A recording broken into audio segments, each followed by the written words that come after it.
Hello everyone, Dan K, you can do physiology and more, and today is day 7, the final day of developing your stamina, developing stamina base. Sorry. Okay, so I'm going to do a quick recap, and then I'm going to go into giving some demonstrations and give you a challenge. Quick recap. Obviously, I explained the difference for those of you who have been following between aerobic and anaerobic activity. Aerobic means with oxygen. It means obviously you're going to be pushing yourself, you're going to be breathing kind of hard or whatever, but you're not going to be breathing extremely hard to the point where you can like barely talk or feel like you can barely breathe.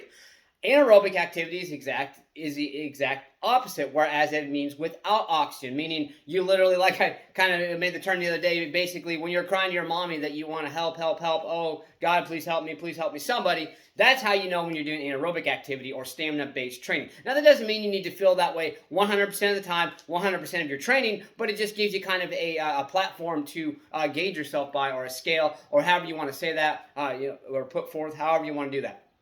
Okay, so with that, I also discussed how you can vary your training, switch your training up, and going from aerobic to anaerobic, or from an endurance capacity to stamina base. You can do that. I highly recommend if you're going to be going out for longer runs, depending on obviously your conditioning level. So like me, if you're running regularly, a long run could be 6, 7, 8, 10, 12 miles, whatever it may be. Whereas somebody who maybe runs a couple miles, a few days a week, a long run to them could be 3, 4, 5 miles. Whatever it may be, let's say you want to build up your cardiovascular endurance, and you're going to go out for a 5-mile run. Say, let's say you've been running 2 miles 2, 3, 4 days a week, and you finally want to get that long distance or that distant capacity in. Okay, so what you do is you go out and you run that 5-mile run. When you get back, you're going to be pretty tired. Now, if you try to do stamina-based or anaerobic activity immediately after, you're going to be so damn just wiped, you're going to be like, oh, screw this or whatever. And you're not going to be able to push yourself the way you should. Take a couple minutes, maybe 2 to 3 minutes rest. Make sure you're still thoroughly warmed up.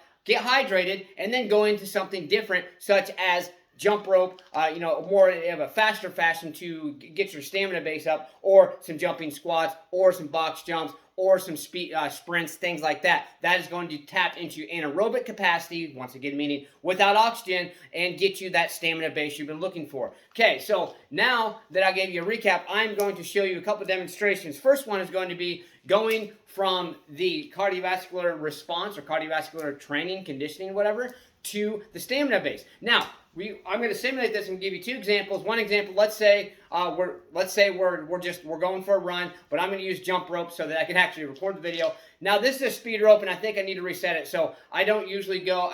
I'm not able to go a real long period of time without it hitting my feet or something. Like I said, I think I need to readjust. But this is more of a speed rope anyway. And these are, yes, you can do more cardiovascular base, but these are designed specifically for a stamina base or to increase your speed and agility. So here I'm going to simulate. So first, I'm going to do more of a cardiovascular training to get my endurance up. Hopefully I can go a little while without hitting my feet.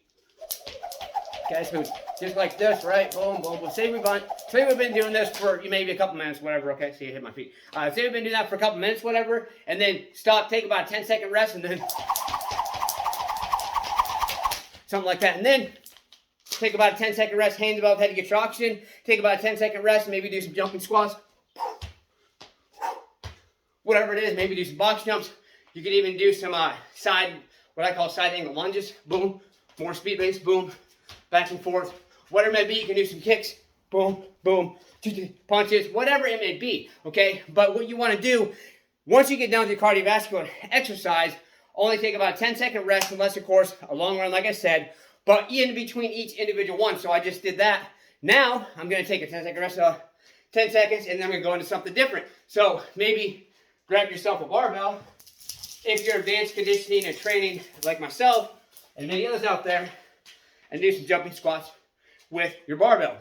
Don't take too much rest, because you want that anaerobic capacity without oxygen. Okay, you hear me breathing hard, that's what you want. Okay, you want that breathing hard. Okay, there we go. Let's say we did that for a little while, 10-second rest, and then we're going to switch up. Say you want to build up a little more cardiovascular endurance.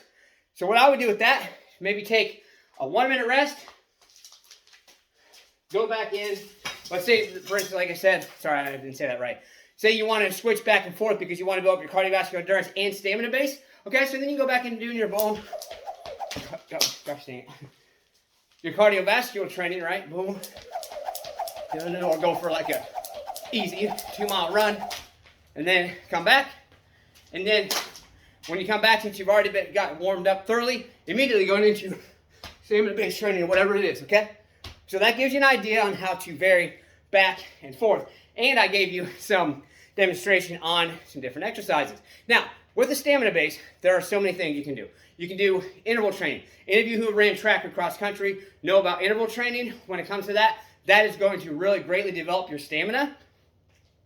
There's also going to be, like I mentioned earlier in the week, you can do heavy bag training. You can do heavy bag training if you're just doing kind of boom, boom, moving around, boom, boom, boom, moving around like that. Okay, that's cardiovascular endurance, but if you're more boom, boom, boom, boom, boom, boom, boom, combinations with power, that's going to be more of a stamina anaerobic or stamina base to build up that stamina base for you. So there are so many different things you can do to build your stamina. There's so many different things you can do to get in that anaerobic capacity. Just remember, once you start getting in the anaerobic capacity, you want to try to stay in the anaerobic capacity.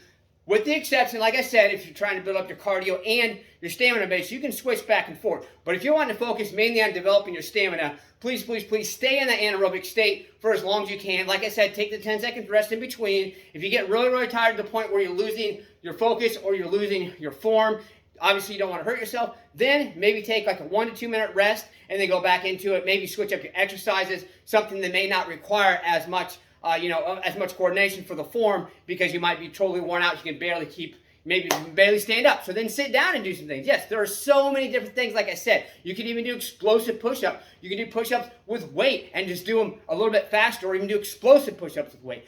There are so many different things you can do, changing up the angles, increasing the intensity, put some resistance on it, okay? Whatever it may be, there are so many things you can do. It is just mind-blowing, and don't stick to just one thing. You want to change it up. It's always about confusing your muscles and changing your angles. By changing your angles, you confuse your muscles. By varying your training, you confuse your muscles. Muscle confusion is extremely, extremely important, not just for growth, not just for functionality, but all of the above: speed, agility. There are so many different benefits you get from confusing the hell out of your muscles. Any of you who know or either know me very well or have been following me for a while know that I never do the same thing. I might do some of the same exercises in my training, but I'm never doing the same exact thing. I'm always doing something different. So like, for instance, okay, tomorrow, I'm going to go for, I always start with a run, and then say when I come back, obviously I'm going to do some speed training, but let's say one day I do more of jumping squats with some weight, switching that back and forth between maybe some speed kicks. But then on Wednesday, which is more my cardio lower body day, Monday, Wednesday, Friday, and basically what I would say, I would go for a run again. Then I come back and maybe I'm going to jump on the bike and do some speed on the bike, and then I'm going to go into doing some maybe some explosive lunges or maybe something like that. It doesn't matter. There are so many different things you can do. I always vary my training. I want you to open your mind more and broaden it, to vary your training to the point where you're confusing your muscles all the damn time, because there are so many benefits to it. So let's get motivated. Oh, my bad. Sorry. I almost forgot your challenge. All right, so challenge is going to be, I want you to pick 3 to 5 exercises that you are going to use to develop your stamina base. And yes, I said vary your training. However, when you first start out, it's best to get into a routine. By picking 3 to 5 exercises that you're going to do 3 days a week, I would pick, honestly, if you're moderate to intermediate to advanced conditioning, I would pick 3 to 5 exercises upper body. You're going to do 3 days a week. 3 to 5 exercises lower body, you're going to do 3 days a week, and do those for the first week or 2 just to get into a routine. Then you can switch it up a bit. Then you can change and vary your training. If you're just getting into it, just 2 or 3 days a week, pick maybe 2 or 3 upper body, 2 or 3 lower body exercises that's going to help develop your stamina base. Do those for a week or 2, and then after that you can vary your training and slowly, gradually, those of you who are beginners, gradually get into doing it more days a week, and then you can vary your training even more. So you go through these things. Let's broaden our mind, get to stay motivated, believe in yourself, believe you can do it, and believe that you deserve it. Let's get out there. Let's go. Smash, punch, kick that like button. Just don't break it. Let's get out there and do something. Let's go.